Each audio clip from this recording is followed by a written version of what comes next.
हर हर महादेव। दोस्तों एक वैष्णवाचार्य है जिसके अनुसार हमको माथे पर ऊर्ध्व पुंड्रक लगाना चाहिए, त्रिपुंड नहीं लगाना चाहिए। उसके लिए उन्होंने क्या बोला वीडियो में वो आप स्वयं देख लीजिए। जब ऊर्ध्व पुंड्र लगाता है कोई व्यक्ति तो हाथ में दर्पण लेकर तिलक करता है, तो ऐसे ऐसे सिर होता जरूर। त्रिपुंड लगाओगे तो ऐसे ऐसे होगा। इसका मतलब माथा कहता है ये लगाओ लगाओ, हाँ लगाओ लगाओ, नहीं लगाओ नहीं लगाओ। कोई सेंस है इस बात की? तो जैसे कि आपने देखा, इन महाशय का कहना है कि हमारा माथा बोलता है कि ऊर्ध्व पुंड्रक लगाओ लेकिन त्रिपुंड ना लगाओ। दोस्तों इस बात में लॉजिक तो रद्दी भर नहीं है, लेकिन शास्त्र क्या कहते हैं उस पर हम थोड़ा ध्यान दे लेते हैं।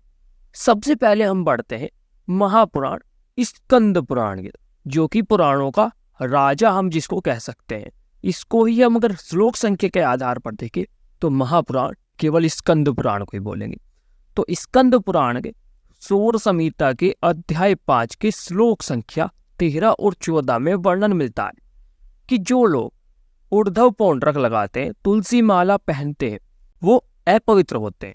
भस्म द्वारा माथे पर त्रिपुंड लगाने से वो पवित्र हो जाते हैं। तो दोस्तों शास्त्र तो हमारे इसका उल्टा ही कह रहे हैं, जैसे इन महर्षि ने कहा। थोड़ा और आगे बढ़ लेते। पराशर पुराण के अध्याय 3 में लिखा है कि जो वैदिक होते हैं, मतलब जो वैदिक आचरणों का पालन करते हैं, उनको माथे पर ऊर्ध्व पुंड नहीं लगाना चाहिए। इसी अध्याय में आगे वर्णन मिलता है कि जो वैष्णव होते हैं वो वेद विरुद्ध होते हैं, अर्थात अवैदिक है। अतः वैदिकों को ऊर्ध्व पुंड्रक धारण नहीं करना चाहिए। इसी पराशर पुराण के अध्याय 3 में वर्णन मिलता है कि भस्म त्रिपुंड वंदना योग्य है, इनको लगाने से मनुष्य मोह तथा पाप कर्मों में नहीं पड़ता। ऊर्ध्व पुंड, त्रिशूल, गोलाकार तथा शंख चक्र तथा गदा आदि के चिन्हों को लगाने वाला व्यक्ति माया से मोहित होता है तथा पाप कर्मों में लिप्त रहता है। स्कंद पुराण के सूत संहिता के ब्रह्म गीता के अध्याय 3 में वर्णन मिलता है कि पाखंडी लोग माथे पर ऊर्ध्व पुंड, गोल या अर्धचंद्राकार तिलक धारण करेंगे, शंख चक्र गदा तथा यज्ञों के चिन्ह को अपने शरीर पर दगवाएंगे।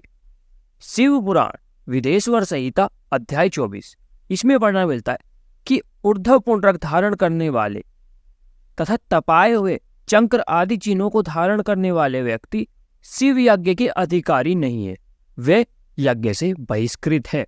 तो दोस्तों शास्त्रों ने साफ साफ निंदा की है कि ऊर्ध्व पुंड्रक धारण नहीं करना चाहिए, केवल त्रिपुंड धारण करना चाहिए। आइए अब थोड़ी त्रिपुंड के विषय में ऐसी कथाएं जानते हैं जहां पर इन वैष्णवों के ईश्वर अर्थात भगवान विष्णु, भगवान श्री कृष्ण तथा भगवान श्री राम द्वारा त्रिपुंड धारण किया गया। इसकी बहुत सारे प्रमाण है, परंतु हम कुछ मुख्य प्रमाण ही आपको प्रस्तुत करेंगे।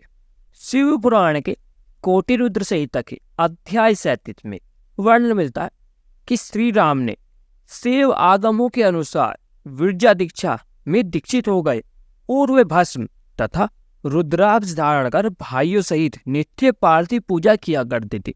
अर्थात भगवान श्री राम भी त्रिपुंड और भस्म धारण करते थे। शिव पुराण विदेश्वर संहिता अध्याय 24 में वर्णन मिलता है कि भगवान शिव तथा भगवान विष्णु दोनों अपने माथे पर त्रिपुंड धारण किए हुए हैं। तो दोस्तों भगवान विष्णु व भगवान श्री राम भी त्रिपुंड धारण करते थे। थोड़ा आगे बढ़ते हैं।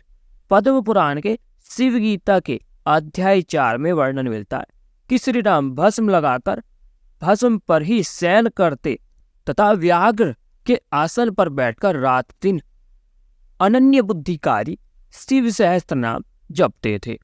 महाभारत के अनुशासन पर्व के अध्याय 15 के अनुसार भगवान श्री कृष्ण जी ने महर्षि उपमन्यु से पाशुपत संप्रदाय की दीक्षा ली थी। इसका वर्णन शिव पुराण, कूर्म पुराण, लिंग पुराण, देवी भागवत अन्य शास्त्रों में मिलता है, परंतु उनकी अभी आवश्यकता नहीं है, इतने प्रमाण काफी है। तो दोस्तों आप जान ही चुकी होंगी कि जैसा उन महोदय का कहना था कि हमको त्रिपुंड धारण नहीं करना चाहिए, ऊर्ध्व पुंड्रक धारण करना चाहिए, वो असत्य है। शास्त्र कहते हैं कि ऊर्ध्व पुंड्रक निंदनीय है, अतः उसको धारण ना करे। त्रिपुंड वंदनीय है, उसको धारण करे, उससे आपके पाप तक मिट जाएंगे। और भगवान विष्णु भगवान श्री राम तथा भगवान श्री कृष्ण स्वतः त्रिपुंड धारण करते थे, तो त्रिपुंड महिमा बताने की आवश्यकता ही नहीं रह जाती इन पाखंडियों को। तो दोस्तों, आपको वीडियो में दी गई जानकारी अच्छी लगी हो तो हमारे YouTube चैनल को अवश्य सब्सक्राइब कर दीजिएगा। हर हर महादेव।